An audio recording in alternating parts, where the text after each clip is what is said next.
반갑습니다. 오늘은 성경 강의 제3강 주제는 성경 속의 구원론이 되겠습니다. 세상에서 매년 가장 많이 팔리는 베스트셀러 상위권을 차지하는 것이 바로 성경책이라고 알려져 있습니다. 그렇게 많은 사람들이 성경을 공부하고 있다는 것입니다. 그런데 사람들이 성경을 공부하는 목적이 무엇인가? 성경을 공부하는 목적이 바로 성경 요한복음 5장 39절에 이렇게 기록이 되어 있습니다. 너희가 성경을 상고하는 것은 그 속에 영생이 있음이니라. 그러니까 사람의 성경을 공부하는 목적은 성경 속에 기록되어 있는 영생하는 방법을 자기 것으로 만들어서 영생하기 위해서 성경을 공부한다는 것입니다. 그런데 단 한 사람도 여태까지 영생을 얻은 사람은 없었습니다. 저희 강의 1강에서도 인정하였지만 사람의 성경을 공부하는 목적이 성경 요한복음 5장 39절에 기록되어 있습니다. 성경을 상고하는 것은 그 속에 영생이 있습니다. 이 상고한다는 것은 자세하게 참고하거나 검토하다라는 뜻이 됩니다. 영생은 한번 태어난 생명체가 죽지 않고 영원무궁토록 사는 것을 의미합니다. 그런데 창세 이후 수많은 사람들이 성경을 공부하였지만 단 한 사람도 그것을 얻지 못하였습니다. 왜이겠습니까? 성경에 기록된 구원론에 대해서 알아보겠습니다. 성경에는 당연히 다음과 같이 몇 곳에 구원론이 기록되어 있습니다. 먼저 창세기 3장 22절입니다. 그가 그 손을 들어 생명나무 실과도 따먹고 영생을 까노라. 그는 아담과 해와를 의미합니다. 아담과 해와가 선악과를 따먹고 죽게 되었습니다. 그렇게 선악과를 따먹었던 그 손을 들어서 생명나무 실과를 따먹으면 다시 영생체로 회복이 된다는 뜻이 됩니다. 다음은 에베소서 2장 8절입니다. 믿음으로 말미암아 구원을 얻었나니 믿음은 하나님이 주시는 선물이라. 이 에베소서 2장 8절은 믿음은 이것이다라고 믿음에 대한 정의가 기록되어 있는 곳입니다. 한간의 종교단체에서는 누군가를 믿는 마음을, 즉 무엇인가를 믿는 마음을 믿음이라고 그렇게 가르치고 그렇게 알고들 있다고 하지만 그것은 너무나 잘못된 해석이 되는 것입니다. 성경 말씀 그대로 받아들이면 됩니다. 믿음은 하나님이 주시는 선물이 믿음이라는 것입니다.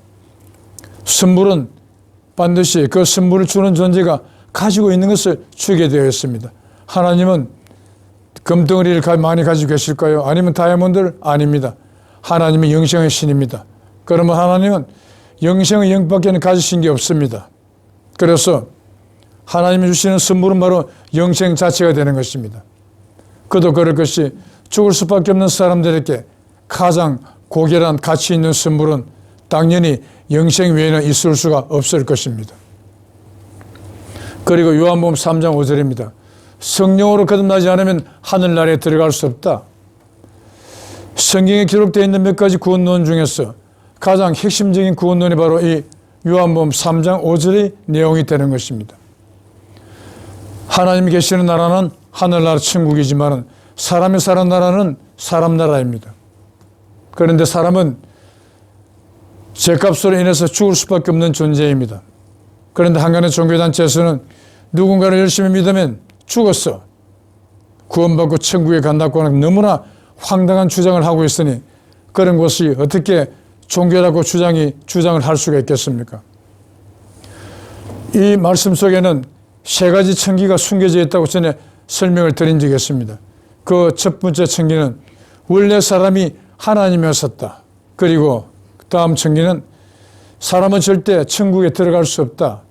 그리고 마지막 청기는 천국에 들어가려면 하나님으로 거듭나야 된다 하는 것입니다. 그리고 마태복음 5장 8절은 마음이 청결한 자는 복이 있나니 저희가 하나님을 볼 것이요. 그런데 출애굽기 33장 20절을 보면 사람은 하나님의 얼굴을 보면 바로 죽는다고 하나님께서 말씀을 하셨습니다. 출애굽 가정에서 하나님께서 모세를 시내산으로 십계명을 전해주시기 위해서 부르십니다. 모세가 가까이 왔을 때 하나님께서 모세에게 이렇게 경고를 하십니다. 너가 내 얼굴을 보지 못하리니 나를 보고 살 자가 없음이니라. 그러니까 요한일서 1장 5절을 보면 하나님은 빛이시라 그에게는 어둠이 조금도 없으시며 이렇게 기록되었습니다. 그러니까 하나님은 순도 100%의 빛이라는 것입니다. 사람은 전부 다 죄인입니다. 그래서 죄가 0.00001%라도 있다면 순도 100%의 하나님 앞에 섰을 때는 바로 그 즉시 소멸되어 버릴 수밖에 없다는 것입니다. 그런데 사람이 하나님을 볼 수 있게 된다는 것은 이미 하나님으로 거듭난 상태라는 것을 의미하고 있는 것입니다. 그런데 이렇게 하나님 되려면 조건이 있습니다. 마음이 청결해져야 된다는 것입니다. 이것을 여러분들은 어떻게 이해를 하고 있습니까? 사람 마음속에는 마귀의 마음, 사망근세를 찾고 있는 마귀의 마음인 욕심과 생명 그 자체를 구성하고 있는 하나님의 마음인 양심이 병존하고 있는 상태입니다. 이 두 마음 중에서 없어져야만이 청결해질 수 있는 마음은 당연히 사망근세를 찾고 있는 마귀의 마음인 욕심이 없어져야 되는 것입니다. 그러므로 욕심이 순기되어야 하나님의 마음인 양심이 그 사람 전체를 차지해서 하나님으로 거듭나서 구세주가 된다는 것이 바로 그런 의미로 기록된 것이 바로 이사야서 7장 14절에서 15절입니다. 보라, 처녀가 아들을 낳으리니 그 이름을 임마누엘이라 하리라. 그러나 저가 악을 버리고 선을 택할 때 미쳐 버트와 꿀을 먹을 것이라. 사람의 몸을 입은 상태에서, 육체를 입은 상태에서 죽음의 사망의 영인 마귀의 마음인 욕심을 순교시켜버리고 육체를 입은 상태에서 하나님 된 존재가 가장 먼저 그렇게 된 존재가 바로 구세주가 된다는 것입니다. 방금 인용된 성경에서 창세기는 아담과 해와가 선악과를 따먹고 죽게 된 상태에서 생명나무 실과를 따먹으면 영생한다 했고, 에베소서는 하나님으로부터 선물로 믿음을 선물로 받으면 구원을 얻게 된다는 내용이며, 또한 요한복음은 성령으로 거듭나면 하늘나라에 들어간다고 기록하고 있습니다. 이 외에도 마태복음은 마음이 청결해지면 하나님을 볼 것이라 하여 하나님이 된다고 하였습니다.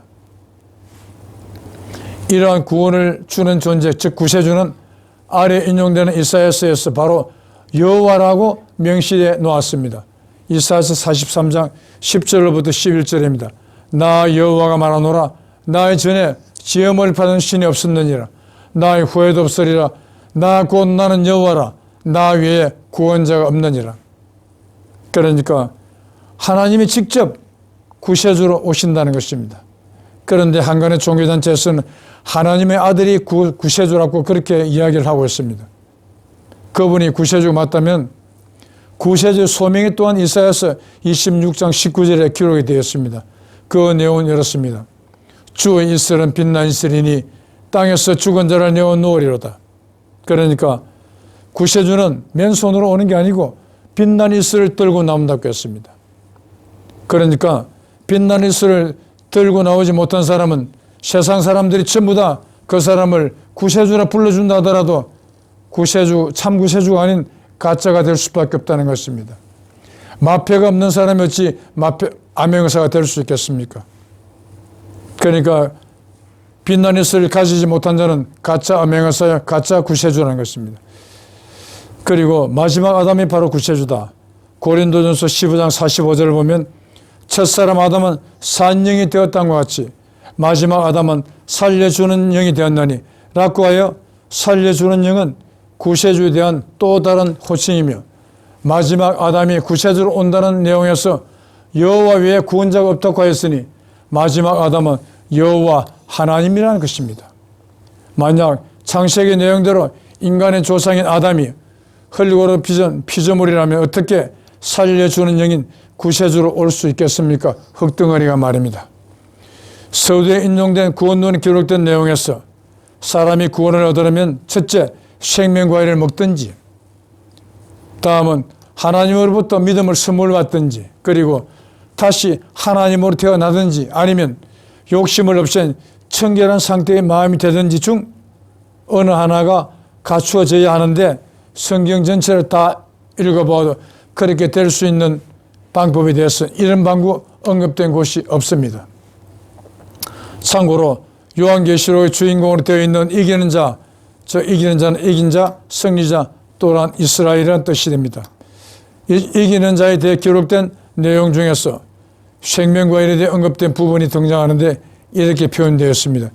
이기는 자는 하나님의 나군에 있는 생명나무 실과를 주워 먹게 하리라. 바로 계시록 2장 7절에 그 내용이 등장합니다. 서두에 인용된 몇 가지 구원론 중에 한 가지를 얻을 수 있는 단서가 바로 포착이 되었습니다. 그런데 이기는 자는 히브리어로는 이스라엘이라고 합니다.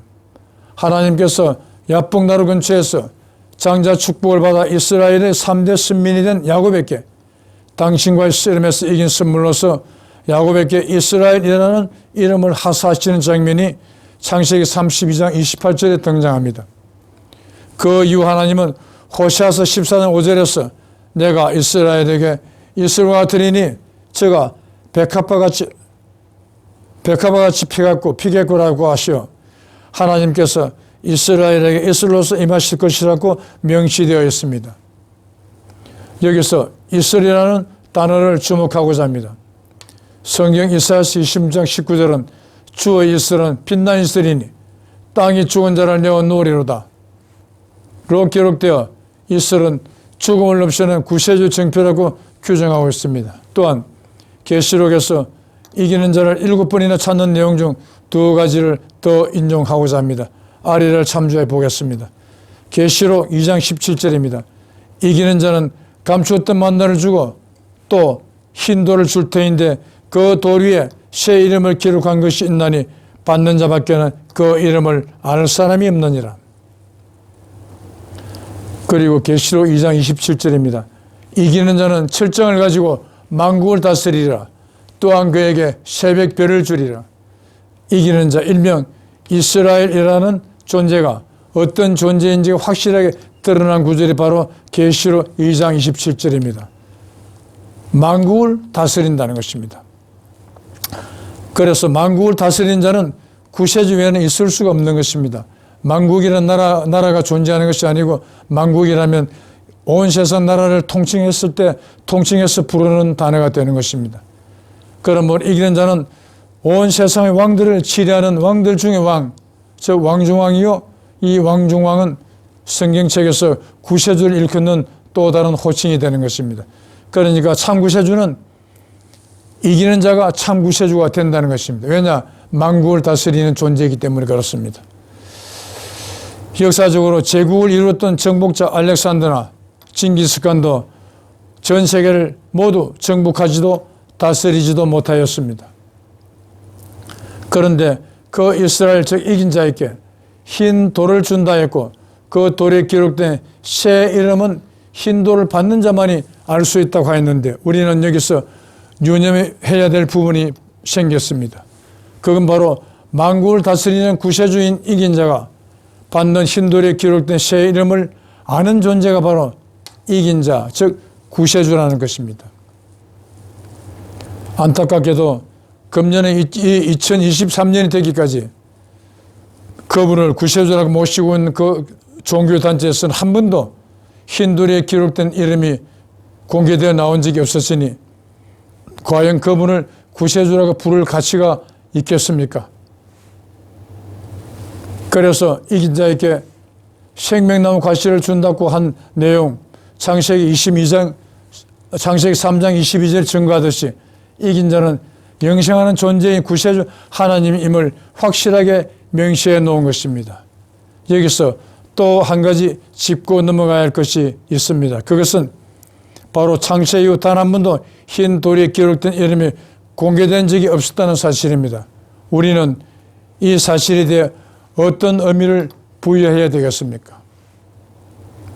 그리고 구원론의 핵심에 대해서 알아보겠습니다. 앞에 인용된 구원의 조건 중에서 요한복음 3장 5절이 핵심이라 할 수 있습니다. 또한 그 내용 중에는 사람이 원래 하나님이었었다. 그리고 사람은 하늘나라에 들어갈 수가 없다. 하나님으로 거듭나면 들어갈 수 있다는 엄청난 청기가 포함되어 있는 것입니다. 이제 구원의 핵심을 알게 되었습니다. 그것은 성령 즉 하나님으로 다시 태어나야 된다는 것입니다. 아래 인용된 성경을 검토해 보겠습니다. 시편 82편 6절입니다. 내가 말하기를 너희는 신들이면 다 지존자의 아들들이라. 이 내가는 하나님입니다. 하나님을 일컫는 것입니다. 그리고 너희는 우리 인간들을 지칭하고 있는 것입니다. 하나님께서 말씀하시기를 너희 인간들은 전부 다 신들이며 지존자 즉 하나님의 아들들이다. 그래서 신명기 14장 1절과 요한일서 3장 2절에서 우리 사람들 전부 다 여호와 하나님의 자녀라고 그렇게 불렀습니다. 그래서 고린도전서 15장 45절은 첫사람 아담은 산영이 되었다는 것 같이 마지막 아담은 살려주는 영이 되었나니, 창세기에 기록되어 있듯이 아담이 정말로 하나님께서 흙으로 빚은 피조물이 맞다면, 흙덩어리가 맞다면 어떻게 살려주는 영인 구세주가 되어서 올 수가 있겠습니까? 그러므로 이 내용에서도 창세기에 기록되어 있는 사람의 조상인 아담을 흙을 빚어서 만들었다는 피조물론 자체가 엉터리라는 것이 바로 여기서 설명되는 것입니다. 이 성경 구절들에서 사람은 전부 하나님의 자식들이라 하였고, 심지어 마지막 아담은 살려주는 영이 되는 구세주로 오실 것임을 확실하게 증거하고 있습니다. 사람이 하나님의 아들들이라면 성장하여 하나님 되는 건 당연한 것이겠죠. 하나님이 되면 죽지 않는 영생의 존재가 되는데 인간은 지금도 계속 죽어가고 있습니다. 그리고 성경책에는 반드시 확실히 죽음이 없어지는 때가 기록되어 있습니다. 다음 성경을 보겠습니다. 이사야서 41장 4절입니다. 태초에도 나요 나중에 있을 자에게도 내가 곧 그니라. 다음은 이사야서 44장 6절입니다.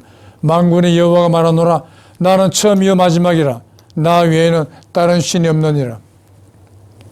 다음은 계시록 21장 6절입니다. 이르렀도다 나는 알파와 오메가요 처음과 나중이라. 이들 내용은 전부 시작을 의미하는 태초, 처음, 알파와 마지막을 의미하는 나중, 마지막 오메가로 명시되어 있습니다. 태초에 삼위일체 하나님이 계셨고 나중에 또 계실 것이라고 해석이 될 수 있는 것입니다. 그런데 우리는 전지전능 삼위일체 사랑을 하나님의 특성으로 알고 있습니다. 전지전능하신 하나님이 맞다면 성경 속의 많은 말씀들이 삭제되어야 할 것으로 생각됩니다. 하나님께서 정말로 전지전능하시다면 우선 태초에도 나요 영원무궁토록 나 외에는 다른 신은 없느니라 는 식으로 기록되어야 할 것이 아닌가라는 생각이 듭니다. 또한 태초는 당연히 아담 및 해와의 새 존재가 한 몸, 즉 일체로 계셨던 에덴 동산의 그 시기인 것입니다. 하나님은 신이시므로 삼일체는 삼신일체로 표현되는 것이 더욱더 구체적이 될 것입니다.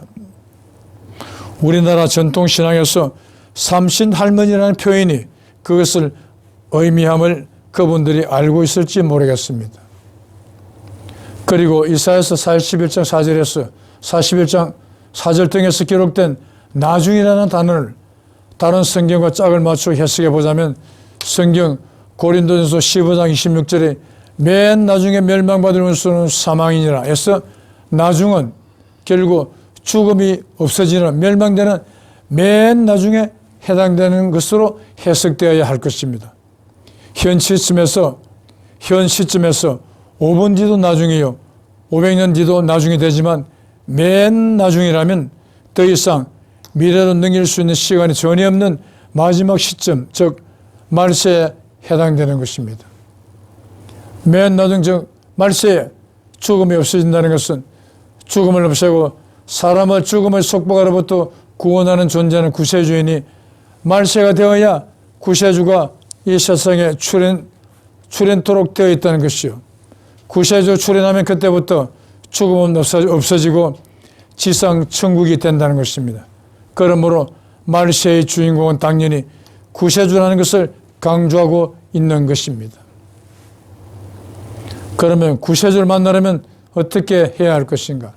우리가 영생을 얻으려면 구원을 받으려면 구세주를 만나지 못하면 절대 구원은 있을 수가 없습니다. 그것은 그 내용이 바로 조금 전에도 인용을 했지만은 이사야서 26장 19절에 주의 일설은 빛나 있으리니 땅이 죽은 자를 내어놓으리로다. 구세주는 왜 이 땅에 오십니까? 이 땅에 맞는 죽음을 없애고 영생의 세상으로 만드시기 위해서 오신다는 것입니다. 그런데 한 번도 금년이 구세주라는 분이 태어난 지 2023년이 되는 해가 되지만 여태까지 죽음이 한 번도 이 세상에서 없어진 적이 없었습니다. 그런데도 그분을 구세주라고 받들고 있으면서 그 구세주가 이 땅에 한번 오셨다가 하늘로 다시 가버렸다고 합니다. 어떻게 그분이 이사야서 26장 19절에 기록되어 있는 구세주에 해당될 수 있겠습니까? 그분은 한 번도 빈다니스를 들고 나오지 않았습니다. 그럼 암행사를 치면 마패가 없이 구세주라고 자칭을 했다는 것입니다. 마패가 없는 사람이라면 가짜 암행사요, 빈다니스를 소지하지 못한 구세주라면 당연히 가짜 구세주가 될 수밖에 없다는 것입니다.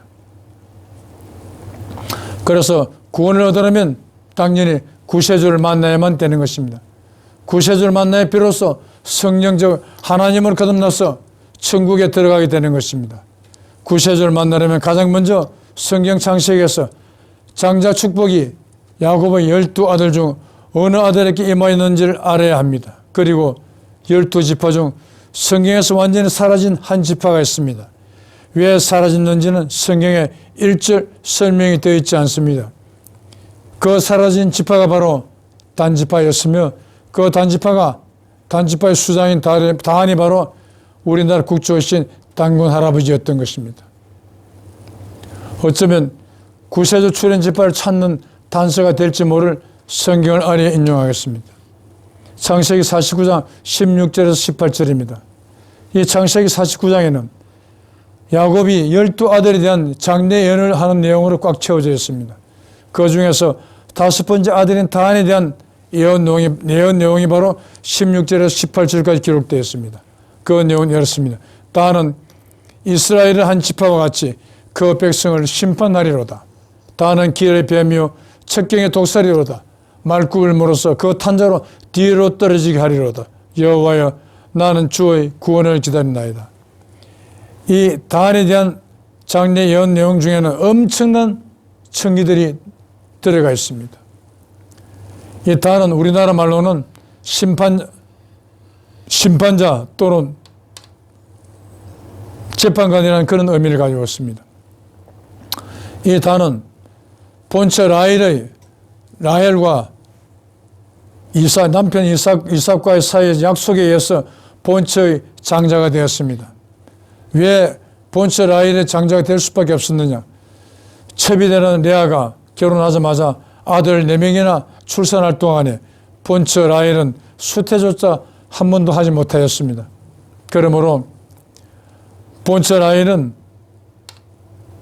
남편이 되는 야곱에게 내 종 비라를, 내 여종 비라를 당신 방에 넣어줄 테니까 비라를 통해서 나도 자식을 얻고 싶다고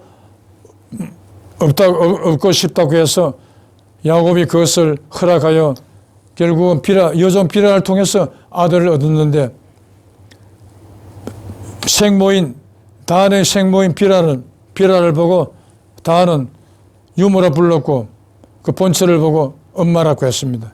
이렇게 해서 약속에 의해서 본처의 장자가 되었기 때문에 다한에게 낳자마자 바로 심판자 또는 재판관이라는 의미의 이름을 붙여준 것입니다. 그래서 중요한 것은 바로 이것입니다. 다한에게 심판권과 구원권이 주어졌다는 것입니다. 이 심판권과 구원권은 인간에게 주어질 수 있는 권한은 절대 아닙니다. 오직 한 분, 구세주만이 가질 수 있는 권한인 것입니다. 그러므로 심판권과 구원권이 주어졌다는 것은 장자 축복이 야곱의 12아들 중에서 5번째 아들인 약속의 아들인 다한에게 장자 축복이 갔다는 것을 의미합니다. 그런데 여기서 마귀요 사탄을 의미하는 뱀이요 독사를 그 위에 더 씌워 놓았습니다. 왜 이렇게 했습니까? 분명히 심판권과 구원권이 주어졌다는 것은 장자 축복이 5번째 아들인 다한에게 갔겠구나 라고 짐작을 할 수가 있을 것입니다. 그것을 사전에 봉착하기 위해서, 예방하기 위해서 마귀요, 사탄이라는 의미를 가지고 있는 뱀이요, 독사라는 이미지를 덮어씌운 것으로 판단이 되는 것입니다.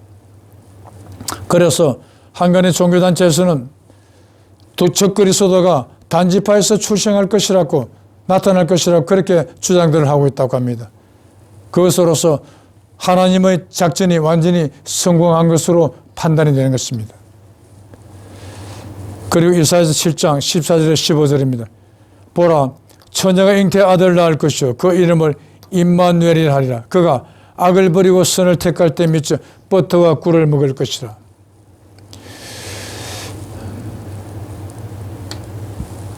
이 임마누엘이라는 뜻은 우리나라 말로는 하나님이 함께 하신다는 그런 의미가 됩니다. 처녀는 일반 인간 처녀입니다. 즉 죄인입니다. 하나님이 함께 하시는 하나님이 함께 하시는 임마누엘이 죄인인 처녀에게 잉태되어서 죄인의 피를 받고 성장해서 결국 죄인으로 출산하게 된다는 것입니다.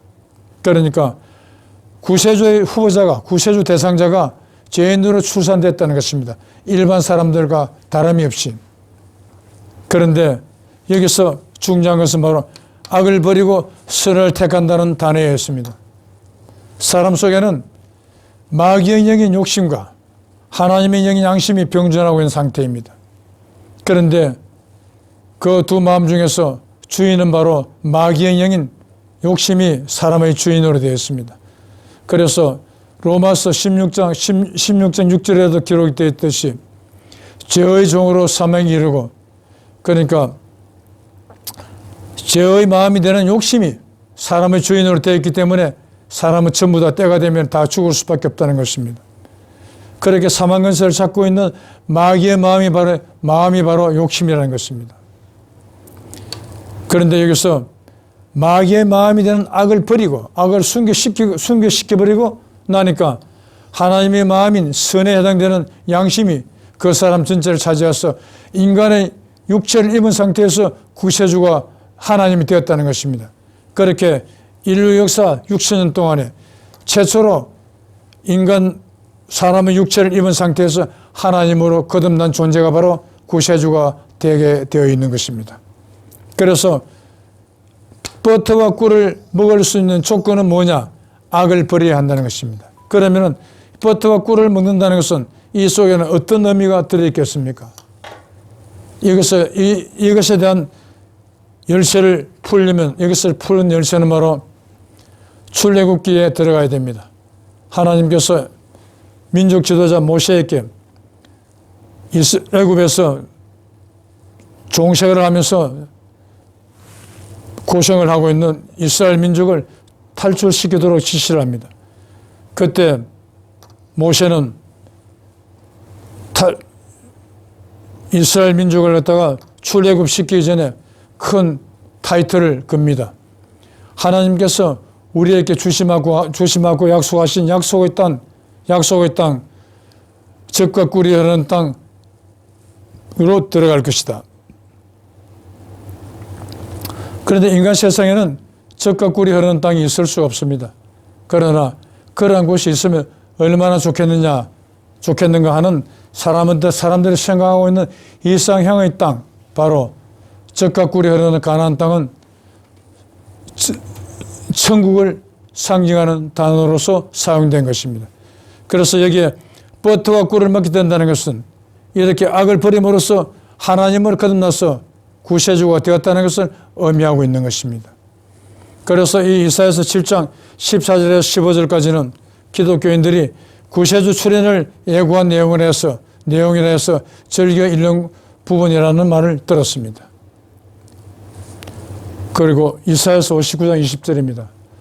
여호와의 말씀이니라 구속자가 시온에 임하며 야곱의 자손 가운데서 재관을 떠나는 자에게 말이라.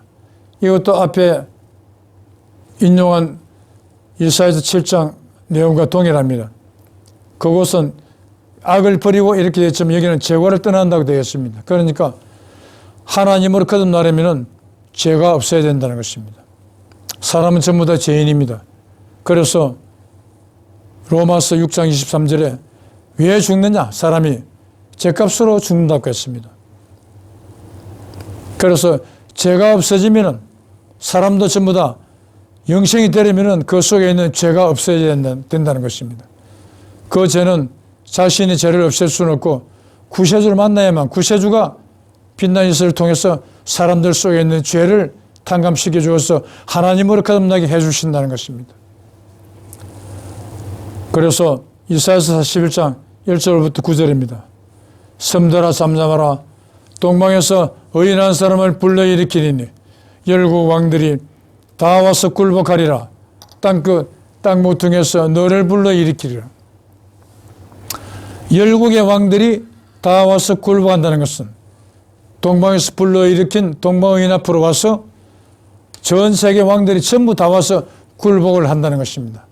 그러므로 이 이사야서 41장에 기록되어 있는 동방의인도 역시 모든 전 세계 왕들을 치리하는 왕들 중에 왕중왕 구세주라는 것을 의미하고 있습니다. 그 구세주는 동방의 땅끝 땅 모퉁이에서 불러일으킨다는 것입니다. 동방이라면 예로부터 우리나라와 일본 땅을 일컫고 있습니다. 그런데 서두에 섬들아 잠잠하라고 해서 일본 땅을 제외시켰습니다. 그러므로 모퉁이 땅인 우리나라에서 참 구세주 대신은 동방의인이 출현하신다는 것입니다. 결론입니다.